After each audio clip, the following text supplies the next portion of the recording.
ভারতীয় বায়ুসেনার শীর্ষ আধিকারিক স্বীকার করেছেন যে যতদিনে ভারতের এমকা, যা পঞ্চম প্রজন্মের স্টেলথ ফাইটার জেট তৈরি হয়ে প্রস্তুত হবে, ততদিনে বিশ্ব ষষ্ঠ প্রজন্মে পৌঁছে যাবে। আর ভারতের প্রতিদ্বন্দ্বী দেশগুলো ভারতের সীমান্তে ষষ্ঠ প্রজন্মের বিমান মোতায়েন করে আকাশে আধিপত্য স্থাপনের চেষ্টা করবে। ভারতীয় বায়ুসেনা এটা হতে দিতে চায় না।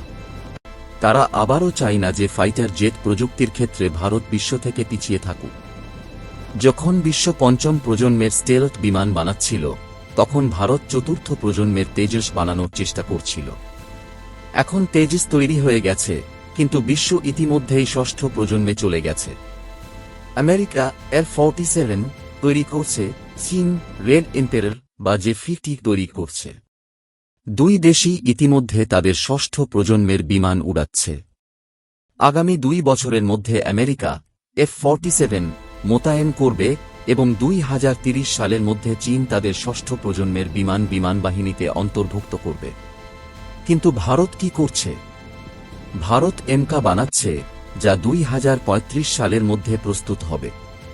অর্থাৎ যখন ভারত এমকা বানাবে, তখন চীন শত শত ষষ্ঠ প্রজন্মের বিমান বানিয়ে এক প্রজন্ম এগিয়ে যাবে। এই পরিস্থিতি এড়াতে ভারতীয় বায়ুসেনা চাইছে ষষ্ঠ প্রজন্মের প্রোগ্রামে অংশ নিতে।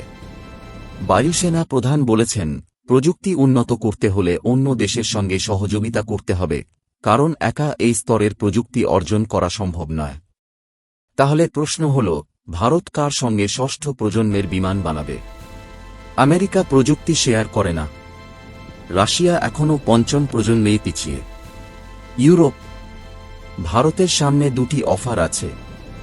এক, ফ্রান্স, জার্মানি, স্পেন। এই 3 দেশ মিলিতভাবে ষষ্ঠ প্রজন্মের বিমান বানাচ্ছে, কিন্তু তাদের রাজনৈতিক মতভেদ আছে। ইউরোফাইটার টাইফুনের মতো প্রকল্পে দেরি হয়েছে, ফলে এফক্যাস ভারতের জন্য খুব বাস্তবসম্মত নয়। 2, টেম্পেস্ট, যুক্তরাজ্য, জাপান। এই প্রোগ্রাম বেশি বাস্তবসম্মত। ব্রিটেন ইতিমধ্যেই জাপানকে অন্তর্ভুক্ত করেছে এবং ভারতকেও অফার দিয়েছে। ব্রিটেনের লক্ষ্য 2030 সালে উড়ানো, 2033 সালে টেস্ট এবং 2035 সালের মধ্যে বিমান বাহিনীতে অন্তর্ভুক্ত করা। টেম্পেস্টের মোট বাজেট $60-65 বিলিয়ন। ভারত যোগ দিলে প্রায় $20-22 বিলিয়ন দিতে হবে। তুলনা করলে F-35 বানাতে আমেরিকার খরচ হয়েছিল $40 বিলিয়ন। আমেরিকার F-47 এর খরচ হবে $70 বিলিয়নের বেশি। ইউরোপের ফোকাসের খরচ $130 বিলিয়ন।